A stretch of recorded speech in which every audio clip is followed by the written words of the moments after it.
जब तक हम परमेश्वर की शरण में नहीं आते तब तक हम काल की रेंज में रहते हैं, और जब हम कबीर भगवान की शरण में आ जाते हैं हम काल की रीत से बाहर हो जाते हैं। फिर उसका विधान हम पर लागू नहीं रहता, हम परमेश्वर की शरण में आ जाते हैं। और समर्थ की शरण में जो आ जाता है उसको फिर बाहर का व्यक्ति दुखी नहीं कर सकता। उसको स्वयं पता होता है कि इस आदमी के इस शरणागत को छेड़ दिया तो ये तेरा बक्कल उतार देगा। तो इसी प्रकार हम समर्थ की शरण में आ गए हैं। आप कबीर भगवान वो समर्थ है, वो कादर परमात्मा है, उसकी शरण में आ गए। उसकी शरण ना त्यागना, इतना ध्यान अवश्य रखना। छोटा मोटा कष्ट भी होता है नाम लेने के बाद, तो ऐसे समझना जैसे एक बिल्ली बच्चे उत्पन्न करती है और 2-4 दिन के बाद उन बच्चों को दूसरे घर में ले जाती है, क्योंकि वहां वो ये देखती है कि कहीं तेरे बच्चों को यहाँ खतरा ना हो जा। और इस बात से उसके बच्चे भी परिचित होते हैं कि हम अपनी माँ के संरक्षण में हैं, और वो उनको अपने मुख से पकड़ती है। उसके तीखे दांत होते हैं बिल्ली के, तीखे, और उनको पकड़ती है। और बच्चों को पीड़ा भी होती है, वो ऐसे सुकड़ जाते हैं, ऐसे लटक जाते हैं, और महसूस होता है कि इनको दांतों का दर्द भी है, लेकिन बोलते कति नहीं, चुपचाप रहते हैं, उस पीड़ा को सहन करते रहते हैं, क्योंकि उनको पता है कि हम अपनी माँ के साथ हैं। ये थोड़ा बहुत कष्ट भी है तो हमारा जीवन रक्षक है, रक्षा हो रही है। तो उसको उठाकर वो दूसरे सुरक्षित स्थान पर अन्य मकान में ले जाती है, सबको बारी बारी वहां पहुंचा देती है। कुछ दिनों के बाद वहां देखती है कि यहाँ भी समस्या है, तो तीसरे मकान में कहीं और ले जाएगी। और वो बिल्कुल नहीं बोलते, क्योंकि उनको पीड़ा भी हो रही है, लेकिन उनको विश्वास है कि माँ की मुख में हम भले ही पीड़ा हो रही है लेकिन हमारी जीवन रक्षा हो रही है। इसी प्रकार कबीर भगवान की शरण में आने के उपरांत आपको छोटा मोटा कष्ट भी है तो ना जाने आपका कौन सा पहाड़ जैसा दुख टल रहा है, ये विश्वास रखना, विचलित ना होना। यहाँ प्रसंग चल रहा है कि धर्मदास जी ने कहा था कि भगवान यहाँ कितनी सुविधा दे रखी है भगवान ने, और इसको आप काल कह रहे हो। परमात्मा ने कहा, धर्मदास जैसे कसाई बकरे पालता है, उन बकरे और बकरियों के लिए वो कितनी सुविधा करता है, जिसकी अच्छी सेल होती है। एक बहुत बड़ा चरागाह बनाता है, उसको हायर करता है या मोल लेता है, और उसके अंदर शेड डालता है, झोंपड़ी डालता है बकरों को गर्मी और सर्दी से बचाने के लिए। उसमें जगह जगह तालाब बनाता, छोटी छोटी तलैया सी, उनको पानी से भर कर रखता है, उनके लिए घास फूस वहाँ व्यवस्था कराता है।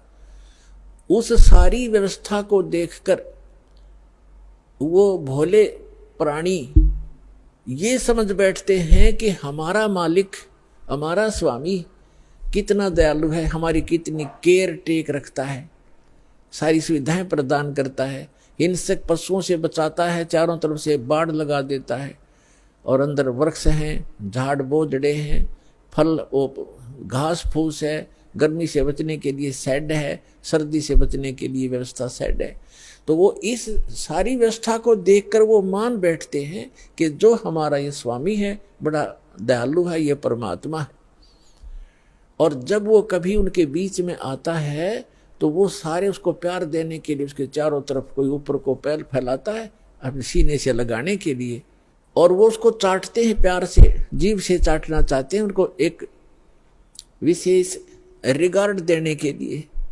वो तो चाट रहे हैं जीभ से, और वो कसाई देख रहा है से हाथ लगा के, और वो खुश होते हैं कि हमारा मालिक हमसे प्यार कर रहा है। वो देख रहा है कि ये कितना मांस हो गया, कितने का बिकेगा, और वो सोच रहे हैं मुझे हमें प्यार कर रहा है।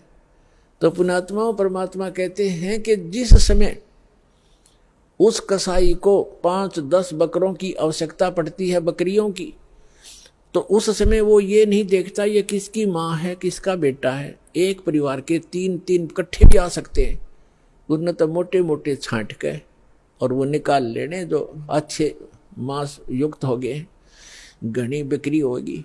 तो उस समय उन बकरों को भी पता होता है, ऐसे भागते ही इधर उधर दौड़ जाते, उनको मालूम है कि कहीं इनको खतरे के स्थान पर ले जा रहा है, इतना उनकी आत्मा में आभास होता है। तो कहने का भाव ये है कि इसी प्रकार जो यहाँ की सुविधाएं आप देख रहे हो, धर्मदास परमात्मा कह रहे हैं, कबीर भगवान, इन सुविधाओं को देखकर तो ऐसा लगता है जैसे बड़ा दयालु भगवान है, और उस समय तुम्हारी बुद्धि पर पत्थर गिर जाते हैं। किसी का बेटा मर गया, किसी की बेटी मर गई, एक परिवार के 3-3, 4-4 सदस्य मर जाते हैं।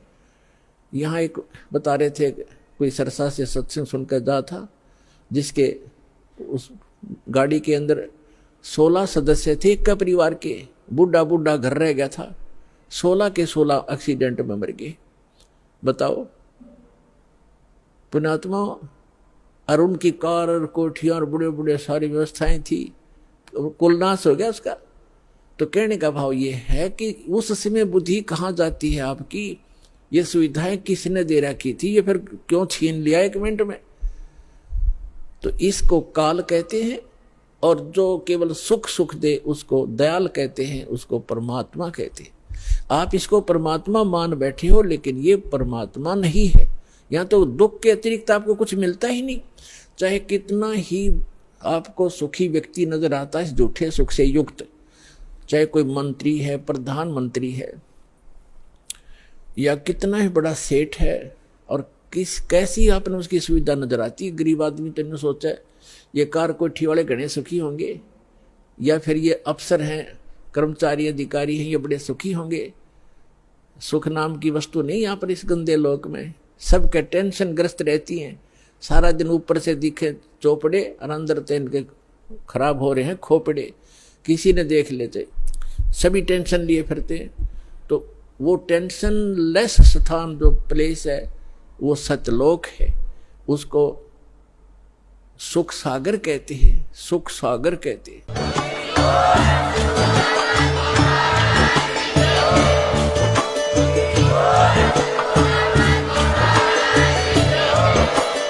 अगर आप ये वीडियो YouTube पर देख रहे हैं तो हमारे चैनल को सब्सक्राइब करें और बेल आइकन को दबाना ना भूलें। अगर आप Facebook पर ये वीडियो देख रहे हैं तो हमारे पेज को लाइक करें।